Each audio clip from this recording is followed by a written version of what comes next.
Hello.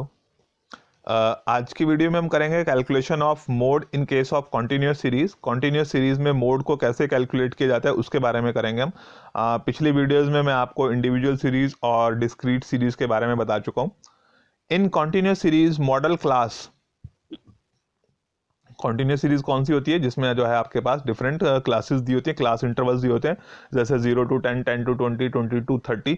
तो इस तरह से क्लास इंटरवल्स दिए होते हैं। तो in continuous series model class is determined कि सबसे पहले हमें क्या करना है कि मॉडल क्लास डिटर्मिन करनी है आइदर बाय इंस्पेक्शन और ग्रुपिंग मेथड, कि या तो इंस्पेक्शन मेथड से या ग्रुपिंग मेथड से आप मॉडल क्लास डिटर्मिन करेंगे। तो अगर इंस्पेक्शन मेथड से पता चल जाता है तो बहुत अच्छी बात है, बट अगर इंस्पेक्शन मेथड से हमें मॉडल क्लास के बारे में नहीं पता लग रहा है तो फिर हमें ग्रुपिंग मेथड यानी कि ग्रुपिंग टेबल बनाना पड़ेगा, एनालिसिस टेबल बनाना पड़ेगा, और उसको जो है जैसे हमने डिस्क्रीट सीरीज में आपको पिछली वीडियो में बताया था, तो उस ग्रुपिंग मेथड के अकॉर्डिंगली जो है आप मॉडल क्लास के बारे में निकालेंगे कि मॉडल क्लास कौन सी है। अब जब हमें मॉडल क्लास पता चल जाती है, फॉर एग्जांपल हमें पता चल गया कि जी मोड जो है वो 30 to 40 के बीच में है। अब मॉडल क्लास है 30 to 40, यानी कि मोड जो है वो 30 और 40 के बीच में है, बट हमें जो है वो मोड की एग्जैक्ट वैल्यू निकालनी है कि वो 30 से 40 के बीच में है, तो एग्जैक्ट वैल्यू उसकी क्या है, 33 है, 32 है, 32.5 है, जो भी है। तो उसको निकालने के लिए क्या है कि जब आपने मॉडल क्लास निकाल ली तो मोड निकालने के लिए आप इस फॉर्मूले का इस्तेमाल करते हैं। तो उसमें क्या है कि z is mode and mode is equal to L1 plus यहां पर क्या करना है f1 minus f0 divided by 2f1 minus f0 minus f2 into i. अब z के बारे में तो आपको पता ही है, पिछली वीडियो में मैंने बताया था कि z से जो है मोड को रिप्रेजेंट करते हैं। L1 is the lower limit of the modal class. जो भी आपकी मॉडल क्लास आएगी, चाहे वो इंस्पेक्शन मेथड से आए चाहे वो ग्रुपिंग मेथड से आए, तो जो आपका L1 है that is lower limit of the modal class. Then F1 जो है that is the frequency of modal class, की जो भी मॉडल क्लास आएगी उसकी जो फ्रीक्वेंसी होगी that is F1। And F0 is the frequency of the class preceding the modal class. तो F0 जो है मॉडल क्लास से पहले वाली जो भी क्लास इंटरवल होगा उसकी जो फ्रीक्वेंसी है that is F0। And F2 is the frequency of class succeeding the modal class. तो F2 क्या होगा, जो किस चीज की फ्रीक्वेंसी है, जो मॉडल क्लास है उसके अगले वाली जो भी हमारी क्लास इंटरवल है उस क्लास इंटरवल की जो फ्रीक्वेंसी है that is F2। And I is the class interval of modal class. जो भी आपकी मॉडल क्लास आई है उसमें कितना क्लास इंटरवल है, कितना गैप है उसमें, वो आपका आई है कॉमन फैक्टर, जो भी जिसको आप कॉमन फैक्टर भी बोल देते हैं, क्लास इंटरवल भी बोल देते हैं। तो एक एग्जांपल से कर लेते हैं कि इस फॉर्मूला के थ्रू कॉन्टिन्यूस सीरीज में मोड की कैलकुलेशन कैसे की जाती है। तो calculate the mode from the following data, यहाँ पे नहीं बताएगा आपको कोई भी कि ये जो सीरीज है आपकी इंडिविजुअल सीरीज है, डिस्क्रीट सीरीज है, कॉन्टिन्यूस सीरीज है, वो आपको खुद से पहचान करनी पड़ती है। तो जो हमारी कॉन्टिन्यूस सीरीज है नॉर्मली उसमें जो है वो हमें क्लास इंटरवल्स दिए होते हैं, जैसे यहाँ पे दिए हुए हैं 0 to 10, 10 to 20, 20 to 30, 30 to 40, 40 to 50, 50 to 60, 60 to 70। But in case कई बार यहाँ पर जो है वो मिड वैल्यूज लिखी होती हैं, तो वो अगर मिड वैल्यूज लिखी हैं तो उस मिड वैल्यू को हमने जो है वो इन क्लास इंटरवल्स में कन्वर्ट करना होता है। उसको हम जो है वो डिस्क्रीट सीरीज मान के अगर सॉल्व कर देते हैं तो क्वेश्चन हमारा गलत हो जाता है। तो अगर मिड वैल्यूज लिखी हैं तो पहले उन मिड वैल्यूज को क्लास इंटरवल की फॉर्म में कन्वर्ट करना पड़ता है। बट यहाँ पे हमें डायरेक्टली क्लास इंटरवल्स दिए हुए हैं कि मिड वैल्यूज को क्लास इंटरवल में कैसे कन्वर्ट करते हैं, वो मैंने प्रीवियस वीडियोस में बताया आपको। बट यहाँ पर हमारे पास क्लास इंटरवल्स दिए हुए हैं और साथ में नंबर ऑफ वर्कर्स, जब भी क्लास इंटरवल्स दिए होंगे तो उसके साथ उसकी फ्रीक्वेंसी दी होती है। तो हर एक क्लास इंटरवल की फ्रीक्वेंसी यहाँ पर दी हुई है। अब हमारे पास मेथड है, सबसे पहला मेथड हम इंस्पेक्शन मेथड यूज करते हैं। तो इंस्पेक्शन मेथड से हमने देखना होता है कि जब भी मोड कैलकुलेट करना है तो हम इंस्पेक्शन मेथड से देखते हैं, क्या देखते हैं कि हाईएस्ट फ्रीक्वेंसी कौन सी है, क्या देखा जाता है, हाईएस्ट फ्रीक्वेंसी। और अगर हम यहाँ पर चेक करते हैं तो हाईएस्ट जो फ्रीक्वेंसी है दैट इज 35। हाईएस्ट जो फ्रीक्वेंसी है दैट इज 35 की जो फ्रीक्वेंसी सबसे ज्यादा दिखाई दे रही है वो 35 है।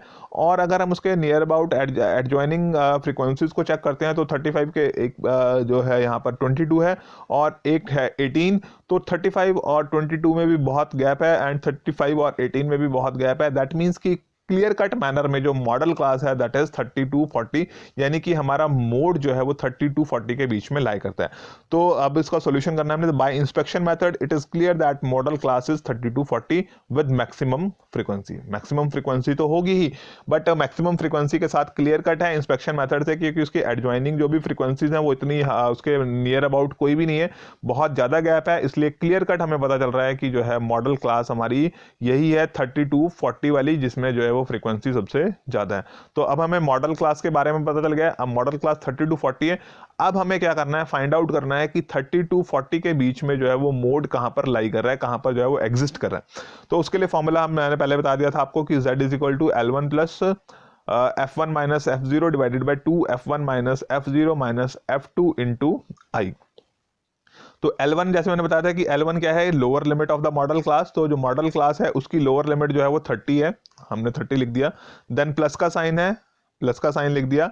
अब F1 क्या बताया था, F1 is the frequency of modal class. तो अगर ये हमारी मॉडल क्लास है तो इसकी फ्रीक्वेंसी है 35, वो 35 फ्रीक्वेंसी हमने यहाँ पर लिख दी। अब उसके बाद उसमें से माइनस करना है F0, माइनस करना है F0। एंड F0 के बारे में क्या बताया था कि वो फ्रीक्वेंसी जो है वो मॉडल क्लास से पहले वाली क्लास की जो है वो फ्रीक्वेंसी, उसको हम कहेंगे F0, frequency of the class preceding the modal class. तो उससे पहले वाले की F0, यानी कि F0 इज 18, वो हमने यहाँ पे लिख दिया। देन डिवाइड किससे करना है, 2F1, 2 मीन्स 2 ही है, एंड F1 का मतलब है frequency of the modal class 35, वो हमने 35 से मल्टीप्लाई कर दिया। मल्टीप्लाई करने के लिए ब्रैकेट का साइन लगा दिया, माइनस का साइन था, माइनस लिख दिया। देन F0 जो मॉडल क्लास है उससे पहले वाली क्लास की फ्रीक्वेंसी 18। एंड F2 के बारे में क्या बताया था कि जो क्लास सक्सीडिंग मॉडल क्लास है, कि जो मॉडल क्लास है उसके अगले वाली जो क्लास इंटरवल है उसका जो फ्रीक्वेंसी है दैट इज F2, और वो है 22। हमने जो है वो माइनस का साइन लिख के यहाँ पे 22 लिख दिया। देन मल्टीप्लाइड बाय आई, आई का मतलब बताया था गैप या क्लास इंटरवल, कि इसके बीच में गैप 30 और 40 के बीच में 40 minus 30 that is equal to 10, वो 10 जो है यहाँ पर गैप आ गया। अब ये F1, F0, F2 कंफ्यूज हो जाते हैं हम कि F1 किसको लें, F0 किसको लें, F2 किसको लें, तो वो कंफ्यूजन हो जाती है। तो आपको गिनती आती होगी 0 1 2, कॉन्टिन्यूटी में चलता है 0 1 एंड 2, ऐसे चलते हैं ना कॉन्टिन्यूटी में कि 0 होगा फिर 1 आएगा फिर 2 आएगा। तो आपने क्या करना है कि जो आपकी मॉडल क्लास आ गई उसकी फ्रीक्वेंसी को आप पहले F1 लिख लें। क्या लिख लें, इसको आप यहाँ पर F1 लिख सकते हैं, इसको आपने रफ वर्क में लिख सकते हैं, अपनी यादाश्त के लिए लिख सकते हैं, या उसके साइड में जो है वो F1 लिख सकते हैं अलग से। तो ये F1 आ गया, तो F0 F1 से पहले आएगा और F2 जो है वो F1 के बाद आएगा। तो F0 F1 F2, इस तरह से आप उसको याद रख सकते हैं। देन अब ये इसको सॉल्व कर लेते हैं। सॉल्व करने के लिए 30 को अभी 30 लिख लिया हमने, प्लस का साइन है, 35 माइनस 18 17 हो गया, 2 इंटू 35 70, और ये भी माइनस का है, ये भी माइनस का है, तो 18 भी और 22 भी माइनस माइनस के हैं, तो दोनों ऐड हो जाएंगे। तो 22 और 18 का टोटल गया 40, साइन माइनस का ही रहेगा, तो 70 माइनस 40 मल्टीप्लाइड बाय 10, वो एज इट इज आ गया। And it is equal to 30 plus 17 का 17 आ गया। Then 40 minus 70 minus 40 that is equal to 30 multiplied by 10। अगर आप इसको सॉल्व कर लेंगे, जब 17 को 30 से डिवाइड करेंगे और 10 से मल्टीप्लाई करेंगे तो 0 0 कैंसिल होगी, और 17 को अगर आप 3 से डिवाइड करते हैं दैट इज इक्वल टू 5.66 या 5.67 भी लिख सकते हैं आप इसको। तो 30 प्लस 5.66 या 5.67 जो भी आप लिखना चाहें, दैट इज इसको आप टोटल करते हैं तो that is equal to 35.66, that is your mode, and mode is 35.66। तो इस तरह से हम जो है वो कॉन्टिन्यूस सीरीज में मोड की कैलकुलेशन कर सकते हैं।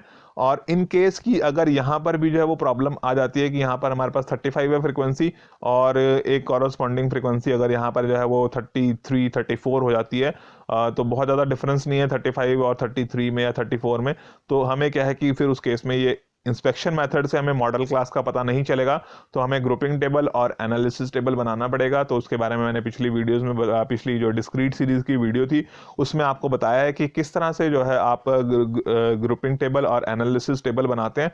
तो जब आप एनालिसिस टेबल बनाएंगे तो एनालिसिस टेबल बनाने के बाद जो कॉलम आता है हमारा, उस कॉलम में जो आपका एनालिसिस टेबल जिस तरह से बना हुआ है, तो एनालिसिस टेबल में यहाँ पे सबसे हाईएस्ट जिसका टोटल होगा उसके कॉरस्पॉन्डिंग यहाँ पे तो आपके पास क्या आएगा, कोई क्लास इंटरवल आ जाएगा। जब हमारे पास कॉन्टिन्यूस सीरीज होगी तो यहाँ पे क्लास इंटरवल आ जाएगा, चाहे वो 30 to 40 है, 40 to 50, जो भी क्लास इंटरवल होगा वो क्लास इंटरवल आ जाता है। और उस क्लास इंटरवल से फिर हम जो है वो आगे ये फॉर्मूला अप्लाई करके मोड की वैल्यू निकालेंगे। बट अगर इंस्पेक्शन मेथड से नहीं पता चल रहा है तो फिर आपको ग्रुपिंग टेबल और एनालिसिस टेबल बनाना पड़ता है। प्रोसेस सभी सेम ही है, बट उसमें जो है डिस्क्रीट सीरीज में हमारे पास यहाँ पे सिंगल वैल्यूज होती हैं, जैसे 10 20 30 40, और यहाँ पे क्लास इंटरवल्स हैं। तो उस एनालिसिस टेबल को बनाने के बाद आपके पास कोई ना कोई जो है वो क्लास इंटरवल आ जाएगा जिसकी हाईएस्ट फ्रीक्वेंसी होगी। जिसकी भी हाईएस्ट फ्रीक्वेंसी होगी वही आपकी मॉडल क्लास हो जाएगी। जब आपको मॉडल क्लास का पता चल गया, चाहे वो इंस्पेक्शन मेथड से चाहे वो ग्रुपिंग मेथड से, तो उसके बाद आप ये फॉर्मूला अप्लाई करेंगे। फॉर्मूला अप्लाई करने के बाद आपके पास z की वैल्यू आ जाती है। तो इस तरह से हम जो है मोड कैलकुलेट कर सकते हैं in case of continuous series. Okay, thank you.